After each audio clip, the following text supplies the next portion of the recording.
Clean کی آواز آئی۔ آخری بہترین قدم یہ ہوگا کہ فوراً ایئرپورٹ بند کر دیا جائے۔ میں صدر سے بات کرتا ہوں، فوراً، جتنی جلدی ہو سکے۔ عصمت نے کلین کی آواز میں خفیف سا اضطراب محسوس کیا۔ بریہ انٹرنیشنل ٹرمینل میں تھا۔ اسے کوئی غیر معمولی سرگرمی نظر نہیں آئی۔ وہ ڈیوٹی فری شاپس اور گفٹ شاپس کی طرف چل پڑا، تاہم وہ ماحول سے بے خبر نہیں تھا۔ فلائٹ کا وقت سر پر تھا۔ وہ ایک دکان پر شیشے کی دوسری جانب پرفیوم اور سگار کا ڈسپلے دیکھ رہا تھا، لیکن در حقیقت وہاں وہ کسی کے انتظار میں کھڑا تھا۔ دفتن اس کا انتظار ختم ہو گیا۔ مسافروں میں اسے گول کھوپڑی کا چکنا چاند نظر آیا۔ چاند کا فاصلہ کم ہوا تو بریہ نے دوسری شناخت دیکھی۔ 2 انڈے نما ابھری ہوئی آنکھیں اور پھولے ہوئے گال۔ ایڈم ٹریلور۔ ٹریلور کے تاثرات میں عجلت اور بے چینی کے ساتھ پریشانی بھی تھی۔ ڈیوڈ، بریہ نے نرمی سے کوڈ نیم پکارا۔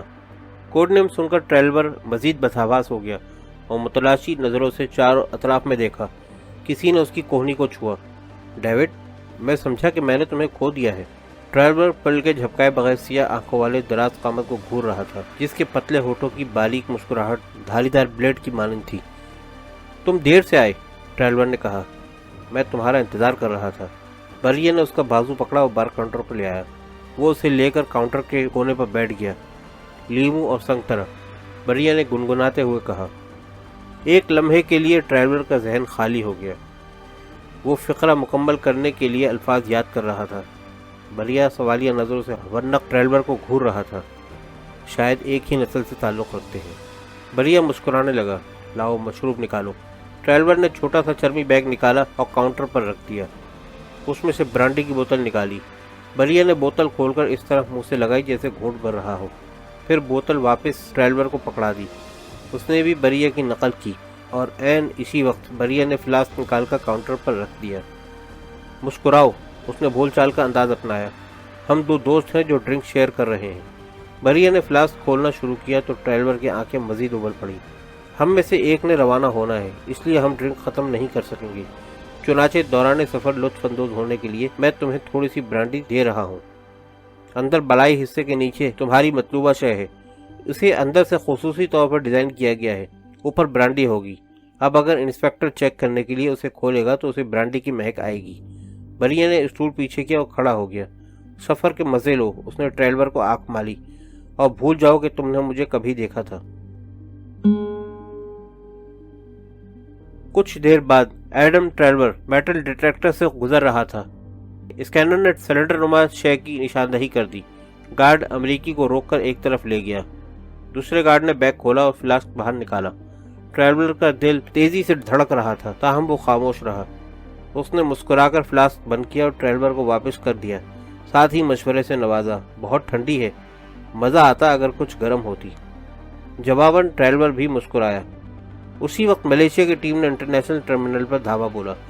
جب تک ٹریولر طیارے میں اپنی فرسٹ کلاس نشست سنبھال چکا تھا، امریکن ایئر لائن 767 کو گیٹ سے واپس لایا جا رہا تھا اور سیکورٹی والے نگراں کیمروں کے ٹیپ پر بریہ کو تلاش کر رہے تھے۔ امریکن ایئر لائن 1710 لندن سے ہوتی ہوئی براہ راست واشنگٹن ڈالس انٹرنیشنل ایئرپورٹ کے لیے روانہ ہو رہی تھی۔ وہ ایئر فرانس ایئر بس کے پیچھے دوسرے نمبر پر تھی۔ ایئر لائن 767 نکل نہیں پائی تھی۔ وزیر دفاع کی کال فلائٹ ڈائریکٹر کے پاس کنٹرول روم میں پہنچی تو 1710 کو گو کا اشارہ مل چکا تھا۔ کال سنتے ہی ڈائریکٹر لاؤڈ اسپیکر میں حلق کے بل دھاڑا، ہر چیز روک دو، بند کر دو، شٹ ڈاؤن۔ 22 چہروں کو کرنٹ لگا۔ وہ حیرت سے ڈائریکٹر کو دیکھ رہے تھے جیسے وہ پاگل ہو گیا ہو۔ کیا بند کر دو؟ ایک کنٹرولر کا منہ کھلا ہوا تھا۔ بہرے ہو؟ ایئرپورٹ، مکمل ایئرپورٹ، سب کچھ؟ ہاں، کوئی چیز زمین سے فضا میں نہ جائے۔ فلائٹ ڈائریکٹر نے میز پر گھونسا مارا۔ ٹاور کا ماحول یکسر بدل گیا۔ تمام سرگرمیاں فل اسٹاپ کے پیغام پر مرکوز ہو گئیں۔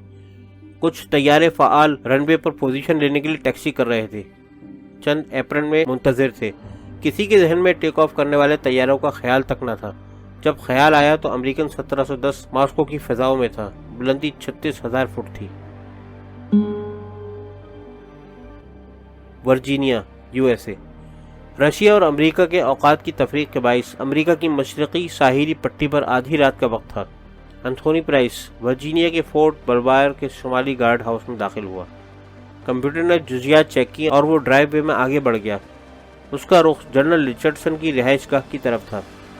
توقع کے مطابق تیسری منزل کی بتیاں روشن تھیں۔ رچرڈسن اپنی اسٹڈی میں تھا۔ NSA نیشنل سیکورٹی ایجنسی کے ڈپٹی ڈائریکٹر کو دیکھ کر جنرل رچرڈسن نے کھڑے ہو کر کافی ٹرے کی طرف اشارہ کیا۔ معذرت خواہ ہوں، اس وقت تمہیں بستر سے نکالنا پڑا، لیکن میری خواہش تھی کہ تم اپنی آنکھوں سے دیکھ لو، رچرڈسن نے پرائس سے کہا۔ پرائس رات میں شاذ ہی 4 گھنٹے سے زیادہ نیند لیتا تھا۔ کافی لے کر اس نے رخ پھیرا اور کمپیوٹر کی طرف متوجہ ہو گیا۔ لارا ٹیلون کی طرف سے تازہ پیغام۔ پرائس نے ابتدائی چند جملے پڑھے اور نظر اٹھائی۔ یعنی بایو پارٹ میں تمام کام منصوبے کے مطابق ہے، مسئلہ کیا ہے؟ پورا پیغام پڑھو، رچرڈسن نے اشارہ کیا۔ پرائس نے اسکرین کی جانب دیکھا، اس کی آنکھیں سکڑ گئیں۔ جان اسمتھ، یہ مردود ماسکو میں کیا کر رہا ہے؟ لارا کے مطابق وہ ہمارے منصوبے میں ٹانگ اڑا رہا ہے۔ یہ کیوں کر ممکن ہے؟ پرائس بڑبڑایا۔ مجھے نہیں معلوم، اس نے کیرو کو عین وقت پر چوکنا کر دیا تھا، لیکن بریا اور ٹریلور تو نکل چکے ہیں۔ رچرڈسن نے آنکھوں کو مسلا۔ اسی لیے تمہیں بلایا ہے۔ ان دونوں کے نکل جانے پر لارا کا پیغام آنا چاہیے تھا، جو نہیں آیا۔ یہ دیکھو، اس نے کی بورڈ پر انگلیاں چلائیں۔ CNN کی تازہ خبریں سامنے آ گئیں۔ ماسکو ٹرین اسٹیشن پر کسی گڑبڑ کے نتیجے میں گولیاں چلی ہیں۔ تفصیلات مبہم ہیں، اس لیے صحیح اندازہ لگانا مشکل ہے، لیکن لارا کہاں غائب ہے؟ لارا کو مردہ سمجھو، پرائس نے سپاٹ لہجے میں کہا۔ روسیوں نے اصل خبر نکلنے نہیں دی۔ اگر اسے اٹھا لیا ہے، اگر وہ کیرو کے پاس ہوئی۔ ناممکن، لارا پروفیشنل ہے، وہ زندہ ہاتھ آنے والی نہیں۔ وہ جانتی ہے کہ ایسے معاملات میں زندہ گرفت میں آنے کا مطلب کیا ہوتا ہے۔ پرائس نے اسکرین کی طرف اشارہ کیا۔ کم از کم 5 لاشیں ہیں، سب سیکورٹی والے ہیں۔ میں آگاہ ہوں کہ بریا بہت اچھا ہے، لیکن 5 کو گرانے کے لیے اسے مدد لینی پڑی ہوگی، جبکہ وہاں صرف 5 نہیں ہوں گے۔ میرا خیال ہے کہ لارا کو مداخلت کرنی پڑی۔ دونوں خاموش ہو گئے۔ کچھ دیر بعد وہ گویا ہوا۔ بریا بظاہر صاف نکل گیا ہے، لیکن مسئلہ پھر بھی ہے۔ کیروف اور عصمت لارا کی مصروفیات، رابطے وغیرہ کی چھان بین کریں گے۔ اگر انہیں کوئی کلیو مل گیا، لارا اتنی کچی ہوتی تو کیروف کے خوابگاہ میں نہ پہنچ پاتی اور نہ اس کی نائب ہوتی۔ بالفرض محال کوئی اشارہ ملتا بھی ہے تو اس میں کافی وقت ضائع ہوگا۔ یہ اتنا آسان نہیں۔ بریا اور اسمال پاکس اس وقت اولین اور سنگین ترین مسئلہ ہے۔ ان کی ساری توانائی اس پر خرچ ہوگی۔ اگر ہم لارا کی اطلاع کے بعد پلان تبدیل نہ کرتے تو معاملہ بری طرح الجھ جاتا۔ میرا خیال ہے کہ ہم کامیاب ہو چکے ہیں، بس اطلاع ملنے کی دیر ہے۔ عصمت کا کیا ہوگا؟ رچرڈسن نے استفسار کیا۔ جنرل کی بے چینی ختم نہیں ہو رہی تھی۔ اس کا تعلق آرمی سے ہے، تم جانچ پڑتال کرو، کوئی اسرار ہے۔ آخر وہ کس کے لیے کام کر رہا ہے؟ یوں معلوم ہوتا ہے کہ اس کے اچھے خاصے رابطے ہیں۔ پہلے وہ وینس میں نمودار ہوا اور اب روس میں ہے۔ CIA کے انڈر کور ایجنٹ رینڈی رسل ماسکو میں ہے۔ میں نہیں سمجھتا کہ وہ رینڈی کے لیے 7000 میل کا سفر طے کر کے وہاں پہنچا ہے۔ عصمت کی ٹانگیں کاٹنے سے پہلے یہ جاننا ضروری ہو گیا ہے کہ اس کے باس کا پتہ چلایا جائے، جو آرڈر جاری کر رہا ہے۔ رینڈی رسل الارم سسٹم ڈی ایکٹیویٹ کر کے اندر داخل ہوئی۔ فوراً ہی زمین نے اس کے قدم پکڑ لیے۔ اسے احساس ہوا کہ وہ اکیلی نہیں ہے، وہاں کوئی اور بھی تھا، حالانکہ سیکورٹی سسٹم نے کسی مداخلت کا اشارہ نہیں دیا تھا۔ رینڈی نے ناک سکیڑی۔ مخصوص تمباکو کی مدہم خوشبو اس کی قوت شامہ سے ٹکرائی۔ ساشا، یہ تم ہو؟ اس نے پکارا۔ میں ادھر ہوں رینڈی، ایک آواز آئی۔ رینڈی نے ٹھنڈی سانس بھری۔ ادھر کدھر؟ فائل روم۔ شیطان! رینڈی آفس کے پیچھے فائل روم میں چلی گئی۔ یہ کمرہ کافی بڑا تھا، جہاں جدید کمپیوٹر اور اس کے لوازمات موجود تھے۔ ساشا راہلو جاپانی الیکٹرانک کمپنی کے خفیہ فائل سے نیا ویڈیو گیم ڈاؤن لوڈ کرنے میں مگن تھا۔ ساشا، میں نے تمہیں پہلے بھی تنبیہ کی تھی، تم بعد نہیں آؤ گے؟ رینڈی نے آواز میں دوستگی پیدا کرنے کی کوشش کی۔ ساشا 17 سال کا دبلا پتلا لڑکا تھا، بالوں میں سرخی کے ساتھ نارنجی رنگ کا امتزاج تھا، قد لمبا اور آنکھیں سبز رنگت کی حامل تھیں۔ وہ روس کا ایک گمنام کمپیوٹر جینیس تھا۔ ماسکو یونیورسٹی کے طلباء کے لیے بے ڈیجیٹل نے ایک سیمینار کی میزبانی کی تھی، وہیں ساشا نامی نابغہ رینڈی سے ٹکرایا تھا۔ رینڈی اس کی طرف اس لیے متوجہ نہیں ہوئی تھی کہ وہ وہاں سب سے کم عمر تھا۔ رینڈی کی دلچسپی وہ لیپ ٹاپ تھا جسے ساشا خاموشی سے استعمال کر رہا تھا۔ وہ ہیکنگ کے دوران رشین سینٹرل بینک کے مین فریم میں گھسا ہوا تھا۔ رینڈی دنگ رہ گئی۔ ساشا بینک کے سونے کے ذخائر کی سطح چیک کر رہا تھا۔